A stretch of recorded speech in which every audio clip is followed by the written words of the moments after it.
Hello everyone, welcome back to my channel. মানে আমাদের 12 দিনের জার্নিতে ফার্স্ট পার্ট হয়ে গেছে। তো ফার্স্ট পার্টটা তোমরা চাইলে চেক করে নিতে পারো। এটা হচ্ছে সেকেন্ড পার্ট। যখন আমরা তিরুপতি এসে পৌঁছালাম আর এই হোটেলে উঠেছি, হোটেলে এসে দেখো ফার্স্টে স্নান টান করে নিয়ে একদম ফ্রেশ ট্রেশ হয়ে চলে গেলাম জলখাবার খেতে উপরে।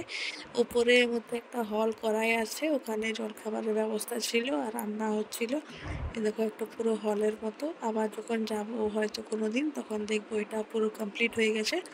আর তো এই দেখো বাইরেটা এরকম একটা সিনারিও।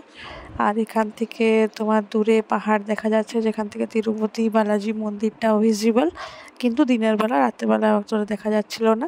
তো দাদু নাতি ঘুমিয়ে গেছে, তো আমি আর আমার শাশুড়ি মা ভাবলাম যে একটু বাইরেটা ঘুরে আসি। যে নতুন জায়গা এক্সপ্লোর করতে আমরা দুজনেই খুব ভালোবাসি। তো চলে গেলাম বাইরে, একটু হেঁটে এলাম, দেখে এলাম কীরকম কী দোকানপাট রয়েছে। আর সবচেয়ে মজার বিষয় হলো এখানে কেউ ভাষাই বুঝতে পারছে না। যারা একটু বয়স্ক তারা হিন্দিও বোঝে না, শুধু নিজেদের ভাষায় বোঝে। তো আমরা রেডি ফেডি হয়ে এসে পর আমরা তিরুপতি মন্দির যাওয়ার জন্য স্নান টান করে রেডি হয়ে গেলাম আবার। তো এই দেখো আমাদের গাড়ি ছেড়ে দিয়েছে। টোটাল 4টা বুলেরো ছিল, যেহেতু পাহাড়ি রাস্তা তার জন্য বুলেরো করা হয়েছিল। আর এক একটা গাড়িতে 5জন 6জন করে বসেছিল, যেরকম যার গ্রুপের মেম্বার। তো অনেকেই ফ্যামিলি গেছিলো, তাই আমরা নিজেদের ফ্যামিলি ফ্যামিলি বসার চেষ্টাই করছিলাম। আমাদের সাথে একজন কাকু কাকিমা বসেছিল, মামা মামি বলছিল না আমার সম্পর্কে, যাই হোক। তো এরকম আমরা বেরিয়ে গেছি। এরপর রাস্তা দিয়ে যেতে যেতে তিরুপতি একটু শহরটা ঘুরে নিচ্ছি। তো যেতে যেতে একটা বিশাল বড় গেট এলো, তারপর পাহাড়ি রাস্তা শুরু হয়ে গেল। খুব মজা লাগছিল। এখানে গেটে আমাদের পুরো চেক করা হলো আর আমাদের ব্যাগ স্ক্যান করা হলো। তারপর আমরা আবার গাড়িতে উঠলাম, দিয়ে পাহাড়ি রাস্তা ধরে বেরিয়ে গেলাম। তো প্রথমে বুঝতে পারলাম না যে মানে অতটা ভাবিনি যে ভেতরে কীরকম কী এক্সপিরিয়েন্স হবে। তো চলো তোমাদেরকেও দেখাই। ওখানে পাহাড়ের ওপরে এত সুন্দর নেচারাল বিউটি, মানে দারুণ দেখতে। মানে ওখানে এই যে গাড়িটা দেখছো, এটা আমাদের সাথেই ছিল। আর এখান থেকে আমরা ভাবছি এই চলে এলো এই চলে এলো। তারপর আমরা এখানে ঢুকে পড়লাম। এখানে আমাদের আধার কার্ড স্ক্যান করা হলো। আর আমাদের 300 টাকা করে টিকিট অনলাইন কাটা ছিল, আমার দেওয়ার আগেই কেটে রেখেছিল। ওই টিকিটটাও এখানে চেক হলো। আর কিছু দূর যেয়ে আমাদের ফোনগুলো নিয়ে নেওয়া হলো জমা। তো ওই জন্য একদম রাতের সিন, আমরা বেরিয়ে গেছি পুজো দিয়ে। তারপর ভিডিও করছি আর এই গাড়ি করে আমরা বেরিয়ে গেছি। তো পুজো হয়েছে খুব ভালো। আমাদের 4 ঘন্টা লাইন দিতে হয়েছিল, টোটাল মানে 4 ঘন্টা লেগেছিল। 1 ঘন্টা 2 ঘন্টা লাইন দিয়েছিলাম আমরা। আর তারপর ঠাকুরের দর্শন খুব ভালো মতো হয়ে গেছিলো, একদম সামনে থেকে দেখেছিলাম, খুব ভালো লেগেছিল। আর এখানে প্রসাদ দিয়েছিল খেতে, কিন্তু মাঝখানে ভেতরে এত এত ভিড় হয়ে গেছিলো যে মানে বেরোবো কীভাবে সেটাই বুঝতে পারছিলাম না।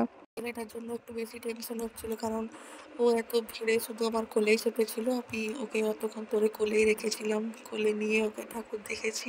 এটাও একটা এক্সপিরিয়েন্স। সবাই বলছিল যে কীভাবে দেখলাম আমি ওই ছেলেকে কোলে নিয়ে এত ভিড়ের মধ্যে কী করেছিলাম, কারণ ও দাদু দিদার কাছে যেতেই চাইছিল না, কারণ এত ভিড় ছিল। আর ও দাদু দিদা ওকে কোলে নিয়ে হাঁটতে পারছিল না। আর এই রুম থেকে এই রুমে ঢোকাচ্ছে, ওই রুম থেকে ওই রুমে ঢোকাচ্ছে, মানে প্রচণ্ড ভিড় হয়েছিল। তারপর প্রসাদ নেওয়ার গল্প শোনো, ওটা আবার আরেক ঝামেলা।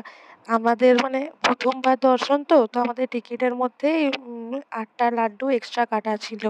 আর ওখানে নিয়ম হচ্ছে যে একটা করে লাড্ডু পার টিকিটে তোমাদেরকে দেবে। তো ঠিক আছে, এবার আমাদের এতগুলো লাড্ডু ছিল, 11খানা। এরপর ওখানে লাড্ডু কোথায় পাওয়া যায় সেই খুঁজতে খুঁজতে মানে মানে এখানে মন্দির 2 কিলোমিটার দূরে প্রসাদ দিচ্ছে, ওটার আবার বিশাল বড় হল। ওটার জন্য মানে খুঁজে খুঁজে খুঁজে খুঁজে গিয়ে মানে অবস্থা খারাপ। আর ছেলে বলছে কোলে চাপবো।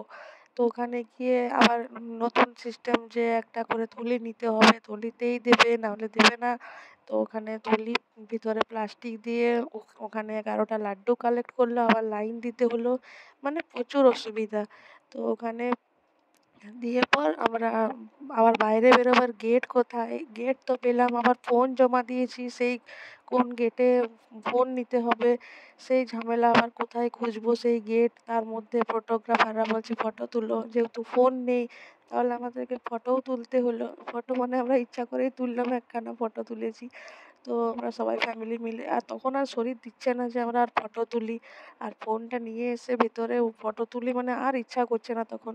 তখন মনে হচ্ছে কখন এখান থেকে যাব, শাড়িটা খুলবো, মানে এত বিরক্ত লাগছিল না।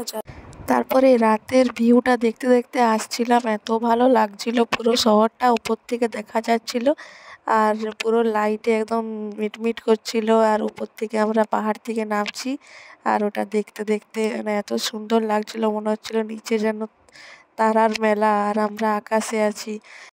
যদি এতটা পর্যন্ত ব্লগটা দেখেই নিয়েছো তাহলে একটা লাইক আর কমেন্ট করে দিও অবশ্যই, আর সাবস্ক্রাইব যদি না করে থাকো, নতুন হও, তাহলে সাবস্ক্রাইবটাও করে দিও।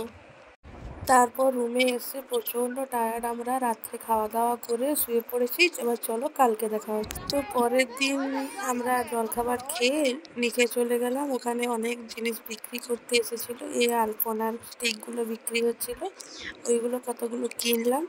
তারপর এই যে আমার ছেলে করে দেখছে যে পারছে কিনা, ও কি সুন্দর করতে পারছিল, ভেতরে আবি ঢুকিয়ে আর এটা এরকম রোল রোল করলে কি সুন্দর আলপনা হয়ে যাচ্ছিল।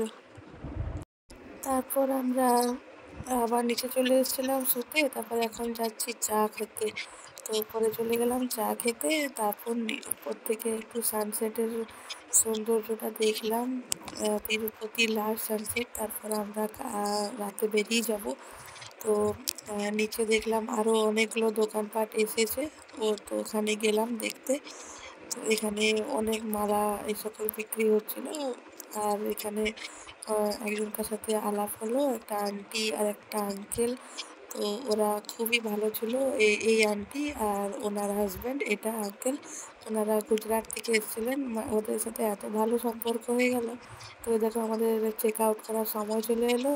তো আমাদের রাতের ট্রেন ছিল, তো এখন সকাল হয়ে গেছে, আমরা মহীশূর পৌঁছাবো এরপর। তো চলো তোমাদেরকে মহীশূর স্টেশনটা দেখিয়ে দিই। এখানটা আমরা নেমে গেলাম, তারপর বাইরে গিয়ে এটা হচ্ছে মহীশূর স্টেশন, মানে খুব সুন্দর দেখতে। এরপর মহীশূর আমরা এখানে থাকবো কিছুদিন। তো এখান থেকে আমরা আবার কোথায় কোথায় ঘুরতে যাই এটা দেখার জন্য পার্ট 3 এর জন্য অপেক্ষা করতে হবে।